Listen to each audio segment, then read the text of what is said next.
What's going on, gang, and welcome back to another episode of 𝙎𝘾𝘼𝙍𝙈. I'm Mike Murfitt, joined by my co-host Shawn Neer, and today we're sitting down to talk about making it count in whatever you're doing. But before we get into it, today's episode is brought to you by our new Snap Chilled canned coffees. Each can packs 224 milligrams of caffeine in an infinitely recyclable, adventure-ready vessel that's ready to go when and where you are.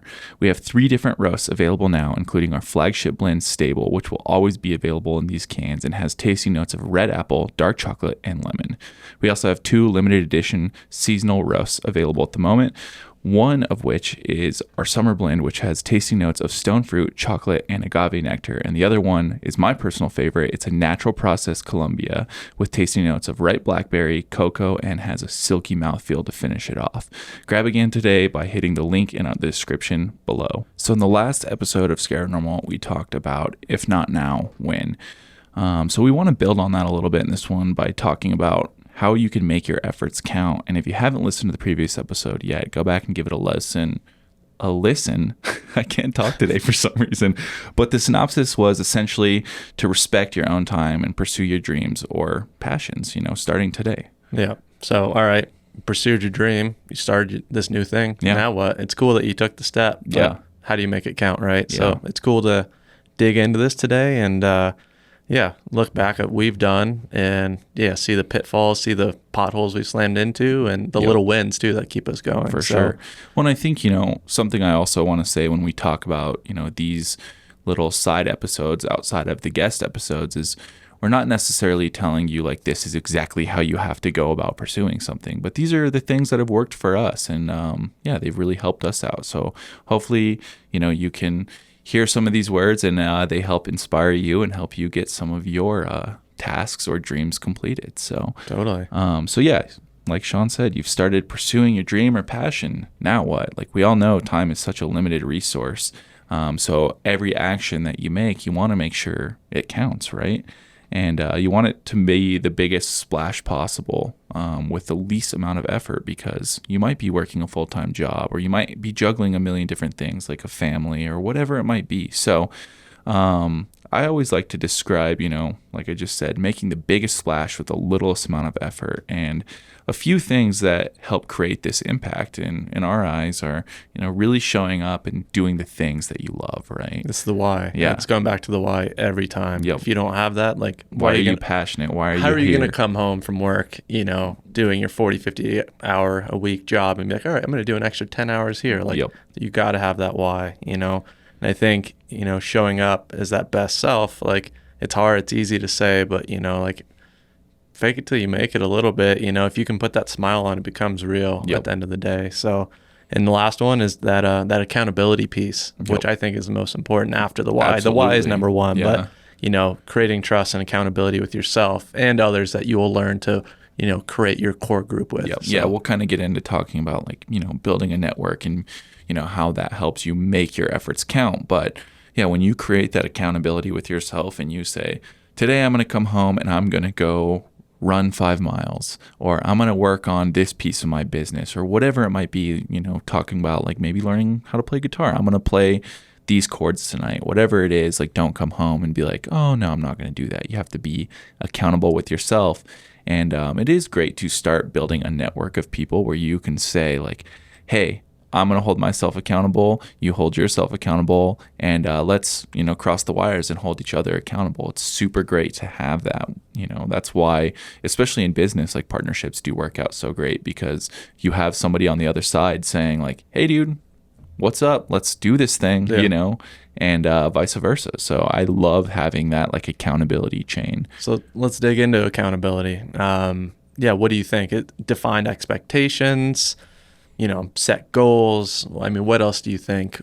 How do we create that? Yeah. I mean, it comes in a variation of different ways, I think, especially for us, the way we do it. But it is like setting that expectation and setting those goals and like figuring out what those are for you. And like, the term I always come back to just in our own business here at Traction and Espresso Forge is like, are we doing, especially, since we are a business, it's like an income producing activity.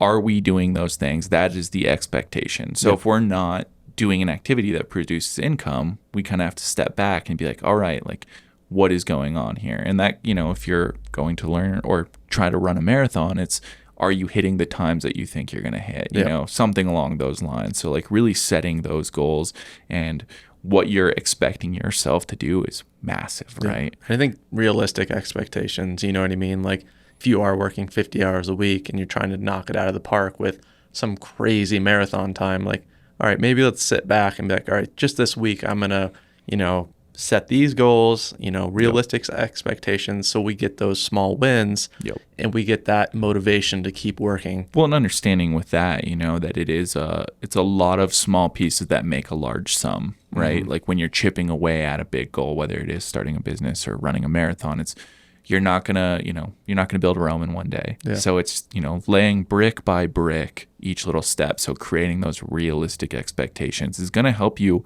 make those efforts count even more, because when you say like, okay, we're going to build Rome in one day, like what you're doing is you're going to fail so quickly, because you're looking at this monumental list of things to do and you're not even going to know where to start. So setting that expectation of saying like, cool, we know we're starting at the foundation. We're going to lay it brick by brick. And like, you know, it might not happen today, it might not happen tomorrow, it might not happen next year, but in 2 years, maybe you'll get to that ideal running time, or you'll get to that revenue that you want to generate with your business or whatever it is. So yeah, just being realistic with your expectations and your goals. And I think honoring those commitments that you've made to yourself, you know, I think being the biggest critic to yourself for a lot of people works. I know some people are way too hard on themselves, but like if you set something, a realistic goal, stay true to it, you know, honor yourself, respect yourself to do it. And I think that's the hardest thing. Like I see it with bikers all the time. They'll do something cool and be like, I wish I could do that better. It's because they've like know deep and down how much work they've put in, what they can do. Everyone else is like, dude, that's cool. Or that's cool. But they know they're honoring themselves. Be like, hey, I need to look like this. I want to do that. And they sit there and do it 50 times. That's, you know, that's respect to yourself. Yeah. You have set that expectation with yourself. You know what level you're trying to perform at. And I think that there's a lot of beauty in that, you know, and I think the other big piece of it is, you know, being open to feedback from people who genuinely care. I'm not saying listen to everybody who's giving you feedback, because, you know, let's be realistic. 90% of the people who are giving you feedback don't have the accolade or the credential to offer that feedback. So being very, you know, precise about who you're getting feedback from and how you're executing on that feedback. I'm not saying don't listen to everybody, because I do believe everybody has, you know, little pieces of, you know, gold in what they're going to tell you. So always be open to feedback. But if somebody's criticizing what you're doing or whatever, and they haven't done it themselves, or they've never really had perspective on that, just take that with a grain of salt. You know, I want to step back to making those, you know, expectations realistic. And setting realistic goals, because a big thing is maintaining that momentum. And by setting those realistic goals, you can get those little wins, maintain that momentum, and just be very focused. Every morning you're waking up with that motivation to get up. That's what matters. 10 minutes a day, even if you're playing guitar, is better than, you know, 3 hours once a month. So just making sure we're maintaining that momentum is key. It's those bricks upon bricks, right? Like we're building up to it, and like momentum is a huge thing. And I talk about this a lot, but like, you know, we've all driven a car, right? And so think about when you're driving up a mountain and your car's feeling sluggish and underpowered, but you're still moving up that hill. Now, say you stop on that mountain to look at something and you get back in the car, getting started moving again is so much more difficult, right? So like you're saying, that 10 minutes a day or whatever it is, like just doing something every day, even if it's small, keeps that momentum moving forward. And you're not like having to go back down to the bottom of the hill and get a running start to make it the way back up. It's really hard to generate momentum. And you know, I think I've seen it a lot in my personal life, is like when you do have that momentum and you get to a spot, like we talk about peaks and valleys a lot, right? And a lot of times you're getting to a mesa and you're going to be coasting for a little bit.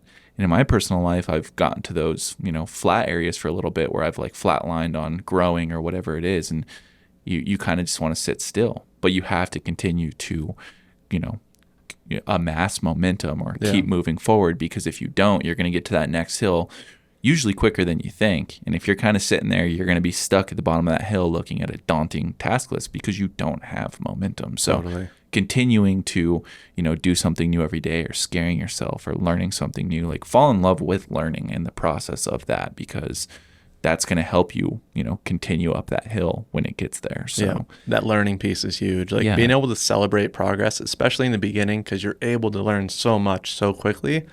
And like maybe getting a journal. I've seen a lot of racers start race journals, and they can look back to the peak and valleys and be like, hey, I was feeling this way because of this. And like keep a list of those accomplishments, like look back on them, and then you can be like, I felt, just remembering those moments will keep you going. Totally. So, yeah, because that's the thing that is going to make you feel fulfilled at the end of the day, right? When you're looking back at the things that you have accomplished. And like, you talk about it a lot, like even just watching like race tapes when you were racing is like being able to go back and look at, the areas that you performed well in or the areas that you did not perform well in and learn from that. So same kind of thing. It's like just keep that running list of things that you've done. And, it's a little bit easier if like you are doing something where it's like you are running or racing or, starting a business, and you can look at those milestones. So just be aware of that, like I think even for us, like we get to certain spots and we're like, man, I feel like we haven't done anything. And we have to kind of look back and see like, for us, it's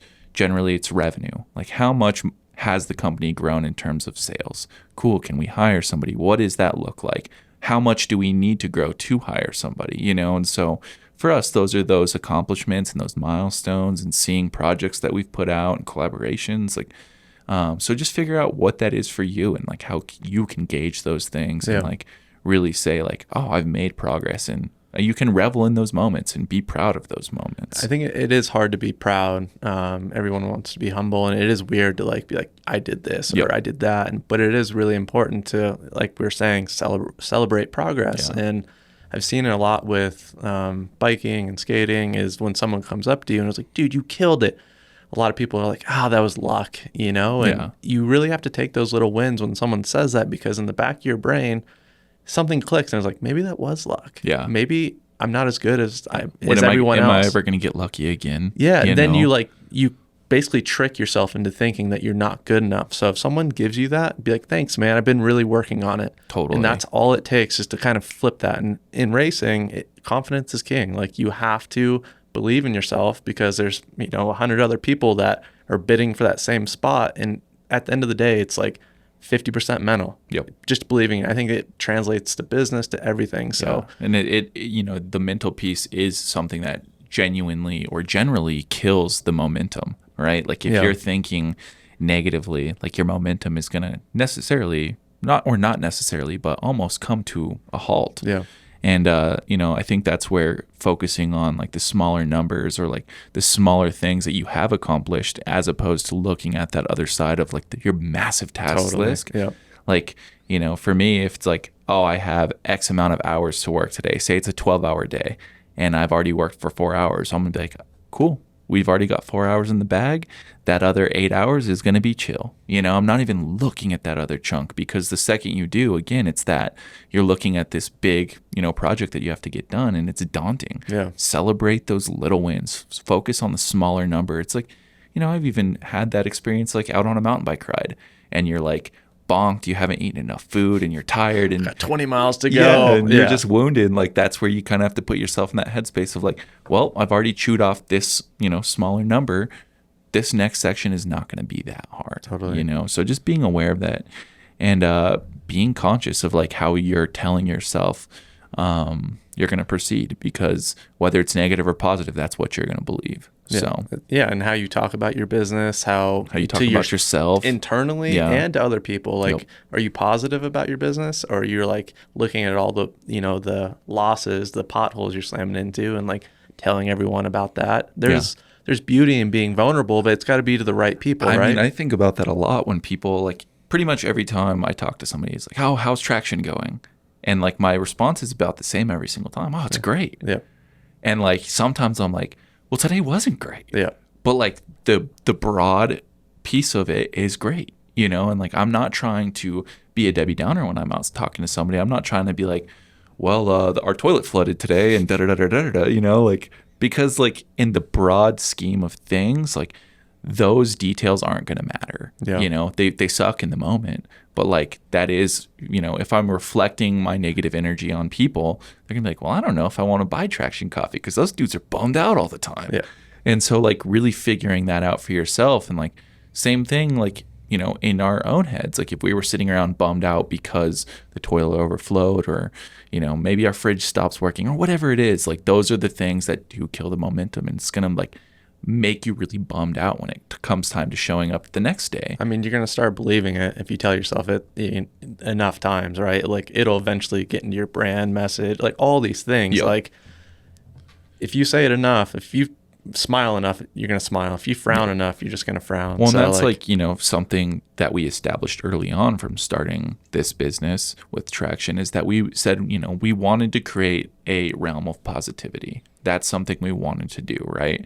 So I think really digging into kind of who you are, what you say you are, or what you say your business is, and really living up to that expectation is really making those hard moments or those good moments count, you know, and it makes those interactions that much more beneficial when you're out and about, and like you're really living up to what you say you are, and I talk about that a lot, even just with our business or other businesses. Like I feel like I'm so like anal about how we are reflected in the marketplace, and when we're talking, and like I want it all to feel exactly the same, because there's a lot of things out there where you talk to somebody, you meet them, you've talked to them on Instagram, you meet them in real life, they're totally different people, or whatever it is, and it's like that creates this like void, and you're I don't know like the exact term that I'm looking for, but you're not selling the accurate product, right? It's your false advertisement. So if you can really represent yourself well, from an online persona to an in-person persona to the way your business is reflected, like all of those things it shows integrity. There's a lot of respect. It goes back to that like defining expectations and what people should expect from you, and inadvertently that creates a lot of trust as well, whether that's with your friends or a customer or anything like that. So, and I think digging into, let's say you aren't happy, you are having some potholes that you're slamming into, whatever that is, like figure out what the root cause is, because you can't just avoid it for too long. Totally. I see it in mountain bikers a lot. A lot of people don't like to ride in the wet mud because it's slick, it's easy to crash. And the people that really do well just go focus on that. They move to the East Coast and like, this is all I'm going to ride until I love it. Totally. I don't like riding with my feet, my left foot forward. So what do they go do? They go do that. So maybe your website, you're insecure about it. Figure out web design. Link up with people that do that. Figure out what your Achilles heel is and work on it until it's a strength. Exploit it. Because that does make you so much more strong. It's like when you're a little kid and you're scared of the dark, like your parents make you sleep in the dark. There's a reason for that. If they like turn a nightlight on for you all the time, you'd still be sleeping with a nightlight on right now. You're exploiting that weakness, and like you'll fall in love with it. That was like, for me, mountain biking was fun. I was a dirt jump kid. I knew how to descend, but anything endurance based, I hated. I hated pedaling uphill. And then I was like, all right, if I want to make it in this sport, I have to start training like no other. Like Richie Rude's doing this, I need to do that. And I fell in love with it because I was kind of in love with the process, right? Well, I was a chunky kid, and I just figured out what worked for me. I was like, all right, if I can go ride, I can eat anything I want. I can eat the donuts, I can eat this, and that's how I tricked myself at the beginning into loving it. And now it's like, I'm mad at myself if I don't go train. I don't need to train anymore. You made those moments count inadvertently to be able to enjoy the lifestyle that you wanted to live. Like that's a pretty cool thing. So each person's going to have like a little trick they can do to themselves to love the thing that hurts them the most. Because it comes back to, it's pretty much all mental, right? Like obviously you're going to run into some of those potholes that are like not just in your head, but how you overcome those are essentially, how you're thinking. If you're thinking like, for us, like, when there was a breaker out there, or like, what was that thing called? The contactor. Yeah, the contactor, and it failed. And like, we could have all sat around and been like, bummed out, but everybody was very positive, and it was just like, cool, jump into it and let's get it fixed. It wasn't like holy shit, our day is ruined, even though our day was kind of ruined because we couldn't get the work done that we needed to, but we just switched gears. We were very positive about it, and there was a solution, and we moved on. Totally. But I've been in situations where something that simple has ruined my entire week or month. For sure. And I think just believing in yourself that we could do it. None of us had ripped a contactor apart. It was an old contactor for our 3-phase air compressor, and to get a new one, it was $900 just for the part. And then to have someone come in and like, we're broke, and we're like, we cannot do this, and it's like, at least try. So we took it apart. And then, yeah, just it took a couple different brains. I think if one of us would have been there, it would have been like, but we had 3 people looking at it. Yeah, within like 3 hours, 4 hours, we would fully business. We didn't even have the pieces. We got copper, flat pieces of copper, bent them and put them in, then had to take them back out, shave them down. And like, yeah, I think just staying in that positive mindset that we could do it. And it was kind of fun that all 3 of us were like chiming in that we could do this, sand this down. And that was actually a fun day looking back. It was stressful in the moment, but now you're like, oh yeah, that was super fun. Look what we did. It's always the hard times that you look back on when like the roaster catches fire, the toilet's flooding, Debbie's out there with the mop. Like it's so good. But in the moment you're just so stressed out. But I think that type 2 type of fun, you know, it sucks in the moment, but you look back and be like, oh, it was actually kind of fun. Yeah, it was exactly where you put your head, right? And like, you know, I think the next big thing too is like, you know, be very aware of who you're putting yourself around and like who you have dealings with and like what you say about them and what they say about you, because like your reputation is very vast. Me and Shawn talk about this all the time. It's like our reputation is realistically all we have. You know, we don't have this massive pocketbook or anything like that. So, you know, for us, it's like we really thrive on collaboration.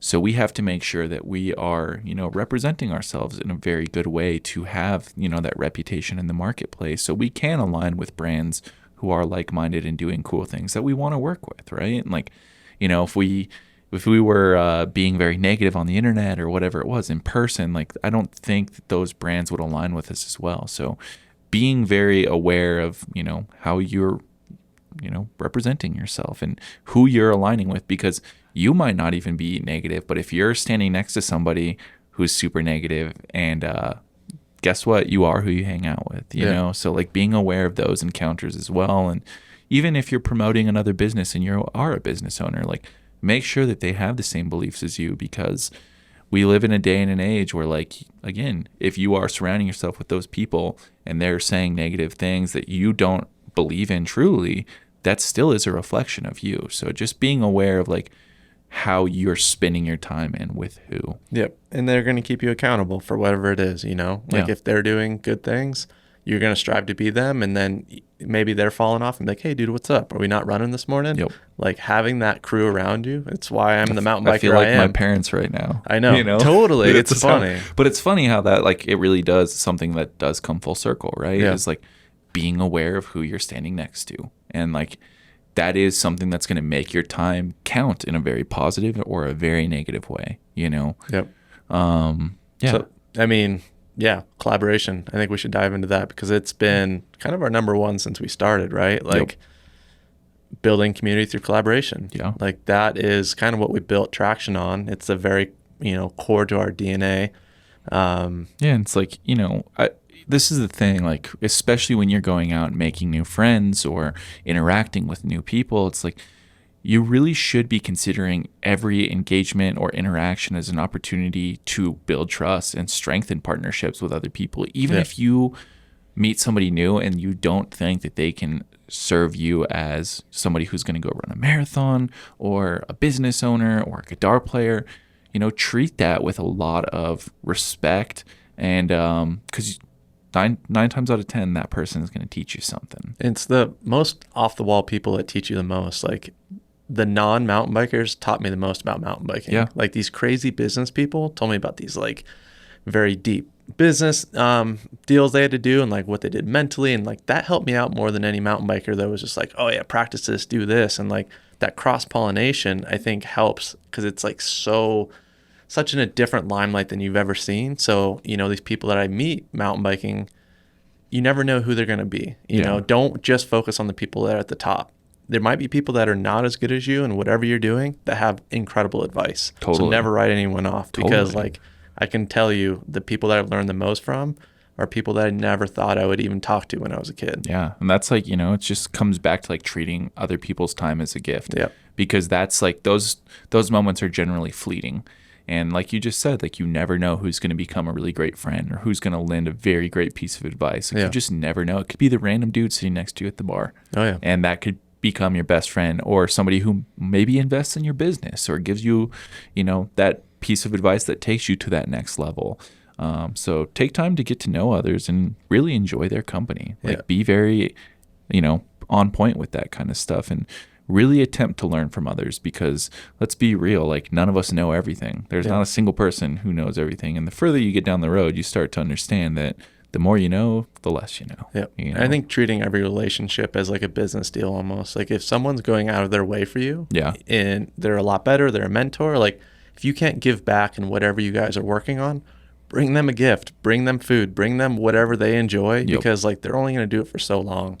Like when I used to go to the bike shop to get my stuff worked on, and bring them a 6-pack of beer, any of those go so far, and just show that you care. Yeah. Because people are going to end up just like kind of blowing you off if they're just helping you. It's like the dude who shows up to your house empty-handed, and then your other friend shows up with, the bottle of wine, right? And like, what interaction is more memorable? Totally. We talked about that actually in Max Hofert's podcast. We talked about how he got his foot in the door at several different companies, and he was very creative, and he went outside of the box and figured out, like, I'm going to send somebody a size 66 Van shoe because I want to get my foot in the door. Could you imagine it's like this big, dude, just like 3 feet tall. But like, how sick is that, right? Yeah. Like, that is a way to like be memorable to somebody. Like, that's, talk about it like in our world and the traction world, like what's a way that we interact with people like that? We do handwritten notes to everybody. Yeah. And it's not like a generic, like, hey, 2 thumbs up, have fun. Yeah. Like, we're generally like writing a pretty like thoughtful message, like that's curated to each person. And that's because we actually care, and we understand like it is a gift that we get to send you coffee. How fortunate are we? So like, really figuring out how to like make those moments impactful as well. Well, it's those connections. Like I can tell you, it's more important than anything. For mountain biking, results are good, but it's not the reason I got on a factory team. Yep. The reason I got on a factory team is because I had a good relationship with Joey Schussler, who got my foot in the door for media stuff that eventually led to a race contract. But if I didn't have a good friendship with him, I would have never got my foot in the door, no matter the race results I had. And it was just being a good person. Totally. So it's like, that's going to get you further in life than how hard you work. Yeah. Like that is a piece of it. You obviously got to work your ass off, but like making sure those connections get there, because who knows what door is going to open. Yep. Yeah. So treat every single encounter like that, as a gift, like because it really is, and like make those moments count as much as possible. Yeah. I think the next big thing is really focusing on meaningful activities. And by that, it's focusing on work that has real impact, right? Yep. And I think that's kind of a hard thing to decipher, especially in the world we live in now, where, social media is such a big thing and so much work is conducted online, regardless if you're aiming to be an athlete, a musician, an artist, a business owner. Like, I think it's very easy to get lost and tied up in, I'm on my phone, so I'm doing work, and it's like, we're all guilty of it. You know how many times I'm like scrolling through Instagram and I'm like, I'm interacting with people. I'm like, wait, that does nothing right now. Like, obviously there's a time and a place for that, but I need to figure out how to turn that into, in our situation, an income producing activity, right? So really focusing on those meaningful activities. And I think, your focus should always be directed at that one single thing that'll have the largest impact. And it kind of goes back to where we started with this episode, is making the biggest splash with the least amount of effort. It's like, you always hear people say like they want to hire lazy people. Well, why do they want to hire lazy people? Well, lazy people want to work the least amount of hard, but get the best result usually. Totally. So really focusing on like, hey, what is going to take my business to the next level, and just focusing on that. Hey, what is going to help my running career? Just focus on that. What is going to help me play guitar? Focus on that, and again, it comes back to starting kind of small. And figuring out that small thing and just getting it done perfectly. Yep. Instead of like trying to do 10 things and kind of half-assing all of them. If you can just figure out that, one chord on the guitar and playing it perfect, and then switching to moving on. Yeah, and just like building on it. I think that's the biggest impact. And then going back to your Achilles heel, if you do have something that's holding you back, just focus on that till it's your strength. Yep. Like, that's the biggest splash I think I could make in anything I could do. And create like those routines throughout the day too, to maybe say like, okay, I'm blocking off 2 hours for this, and I'm going to focus 100% on this task. Yep. And don't fall into the trap of constantly just making yourself busy with whatever comes to mind, because that's going to make it impossible for you to like reflect and understand what you can do to make a real impact, right? Yep. So I talk to a lot of people who say, oh, I'm just so busy. Well, what are you busy doing? Because I think that's the big thing. I fall into that as well sometimes where I'm like, oh, I'm so busy. And then I step back and I'm like, well, I'm overcommitting to things.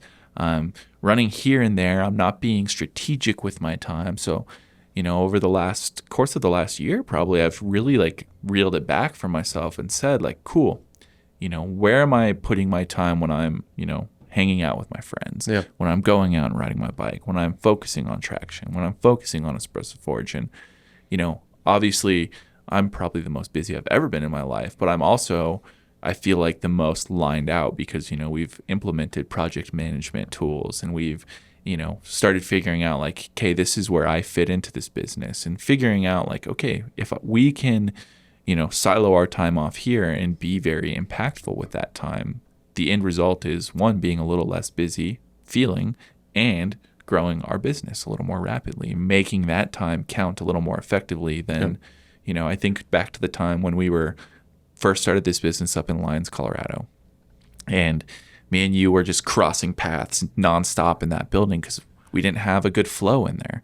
So where we roasted coffee was like in a different section of this area, this wood shop, than where we packaged the coffee. And like there was no flow to it. And we were just stepping on each other's toes. And I think, if we were still in that position today, it would take us 2 weeks to get a single order out. Like it's pretty crazy to think about that. But what we did is, instead of, just making ourselves busy and living in that, messed up situation, is when we moved down here, we're like, okay, let's be a little more strategic with the flow of how this is done. Okay, coffee comes out of the roaster. Where does it go from there? Oh, we're packaging it now? Cool. It gets packaged, it gets sealed. Now it goes to this next section. It's a flow now. And it inadvertently has created this process for us that is streamlined, and we can make that time count more effectively. Now, we didn't just do that overnight. We had to learn. We had to do it the hard way before we could do it the easy way. Yeah, seeing, crossing paths so many times. So, yeah, quite nice. Stoked on the roastery now. Yeah. Another thing I kind of want to jump to is just the pros and cons of time management. Yep. I think a reoccurring theme on this podcast is people that went and were great at things, they had to give up a lot of things. That could be, social engagements, in their 20s, or birthdays, or, going to college. And just, if you want something, you have to eliminate unessential activities and just be real. Be like, all right, if I'm going to work on my business, maybe I got to miss this birthday or this. Or if the business can wait, hey, I'm going to go spend time with my family. Just in your head, there's no perfect, combination. There's no such thing as balance. Exactly. Man. So you need, each thing you do in the day, you need to balance in your head and be like, all right, I need to do this because of that, and then fully believe it's the right decision. Well, and I think I've talked about it in an episode on here before, but the idea of balance existing, in my eyes, is just, it's not real. There's no such thing in balance. Like, where have you seen balance actually work in life outside of riding a bicycle or something like that, right? Like, when you're trying to balance a million different things, what's going to happen is you're giving each one less attention than it truly deserves. And I think you see some of the people like the Steve Jobs or whatever, who people are like, yeah, he was an asshole.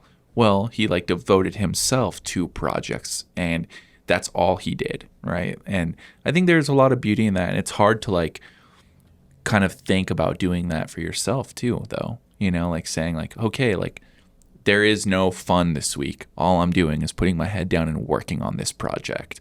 But I think in the end, that produces an infinitely better product or better race result or whatever it is, because you're actually attributing 100% of your focus to that, as opposed to saying well, today it gets 10%, and I have to go to this birthday party and that gets 10%, and I have to eat lunch. Well, that takes 10%. It's that's really hard to try and balance out your days that way. So really just putting yourself in a position to where you can respect your time and attribute 100% of focus to the task at hand is really important, I think. And I think being real, it's all right, you found this passion, you started this business, I'm trying to, make it count. So, hey, you're putting off whatever it is, college, a real job, wherever you want to call it, to pursue this. Make it count, because if you don't, you're 3 years in the past now. You could have been making progress on something else. So if you do go this path, you got to make it work. Yeah. Because if you're not, you're going to be depressed in 3 or 4 years that you didn't give it enough, because you'll look back eventually and be like, fuck, what if? You know what they say, man, hindsight's a bitch. It is. It's 2010, baby. Yeah. So and, but so like, just that's so true. You know, it's like when you do look back on those moments, and you know, I think we can all do that in most aspects of our life, where you can look back at something and you're like, man, if I would have just done a little more. I can tell you from my race career, when I was like 20, was working in the oil fields, let my race career slip through my fingers. I had some teary-eyed days out in the field, just like wishing I was out racing in Europe or all these things. And like, it chewed me up harder than most things in my life. And it was just knowing that I didn't work hard enough, that I didn't train. It was mostly came back to training. I was a lazy kid. Yep. And eventually, you know, very luckily got another chance. There was a good chance that would never happen. You know, luckily just Joey gave me that opportunity and yada, yada. But like, looking back, that was one of the most unhappy times of my life, just because I let it slip through it was so close and it slipped out of my fingers. Yep. So yeah, it is hard to start a project and, you know, not fully commit yourself to it, because at some point you will reflect on that, you know. And I think just being able to actually say you've given something 100% of your energy, that is, even if you fail, that is such a fulfilling feeling, right? Like, there's been so many times where, like, you know, we can relate it back to like hitting the ground, where like I think about like a trick that I wanted to learn, and if I hit the ground, like, obviously I still tried it and I'm bummed because I hit the ground, but at least like I know wholeheartedly that I gave it my all, right? And so same thing in most things in life. If you can give it your all, like, even if you fail, guess what? You can pick it back up tomorrow and try it again. Totally. And so, to make it count, I think we have to talk about establishing some boundaries. Like, it's not easy. I think that's quite possibly one of the biggest things that you can do to make your energy count in a very positive way, right? And healthy boundaries. I think we can go extreme and it works for some people, but like, I think realistic goals, these boundaries in your life, are the only way that you're going to get there. Yep. You know, so often we think that taking our foot off the gas, you know, takes away from what we're doing, but sometimes we need that rest. We need to like be like, all right, I need to take this weekend off. I need to go with my girlfriend here, and you'll come back refreshed. You know, some athletes that take a week off come back the strongest they've ever been, whereas other athletes think they need to be on there every day, but they're overtrained. You know, their heart rate, overworked, their resting heart rates 10 beats higher, and they never get to their potential because they're doing too much. So I was just talking to somebody about this exact thing the other day. We were talking about, like, you know, where ideas come from and like where the creative focus comes from and things like that. And they were talking about, I think they were talking about naming a business, if I remember correctly. And they're like, I just can't come up with the right name, da-da-da-da-da. You know, how'd you guys come up with Traction? Or how do you come up with like Coffee and Donuts and da-da-da-da-da? And I was like, honestly, like, those things always come to me when I'm not focusing on thinking about them. Obviously, like, you know, we rough out a concept and it's like, I think what's going on, and I don't know if this is the exact, like, you know, psychology or science of what's going on, but like when you know, immerse yourself in what you're doing and then you take a break from it, your subconscious is still working on it, even if you've taken a break from it. So like, say you do go on vacation and you're taking 2 days off and you're like, I'm not looking at my email, my phone, or doing any work. I'm just going to have fun. Well, in the back of your brain, at least I know for myself personally, that's when something just fires, you know, and I'm like, holy shit, I just had the best idea of my life. Totally. And it's because I'm not facing that problem head on, you know, overusing my brain and like beating a dead horse. You know, I'm letting my brain relax. I'm kind of unplugging, and I'm attributing 100% of my energy to just unwinding. And sometimes, you know, you're mulling over that stuff in your head because you're so immersed in it, and boom, something pops out, and you're just like, oh, it was always there. I was just working too hard on it. Totally. You know what I mean? So I think that, you know, saying, you know, taking your foot off the gas every once in a while, it is pretty necessary. Especially, you know, when you are an athlete and you're working yourself into the ground or whatever it might be. So, yeah, I think, you know, create those boundaries and say, like, okay, if I'm tired, I need to take a break because I'm going to burn myself out. Like, again, make that time count, because you can only work on something for so long before you're like, dude, I never want to see this ever again. Like, you don't ever want to get to that point. That's not a fun place to be. Even small detach points during the day. Let's say, you know, at 7 o'clock, you fully, you know, detach from everything at work, which is really hard to do. I feel like it's rare that I'm not thinking about what we have going on or the espresso forge, and mountain biking was that outlet for me. And it's kind of hard on the climbs.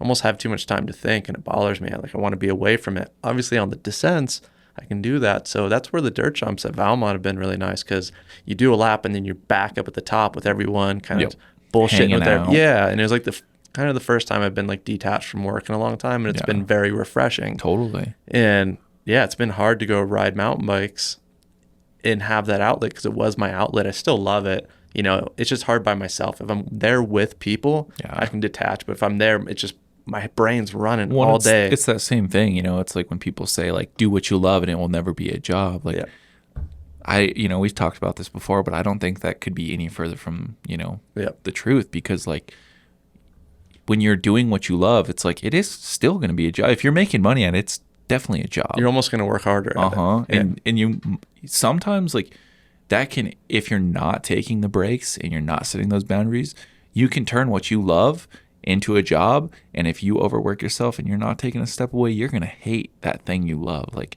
it's kind of shitty. That's how it works out sometimes if you can't set those healthy boundaries, right?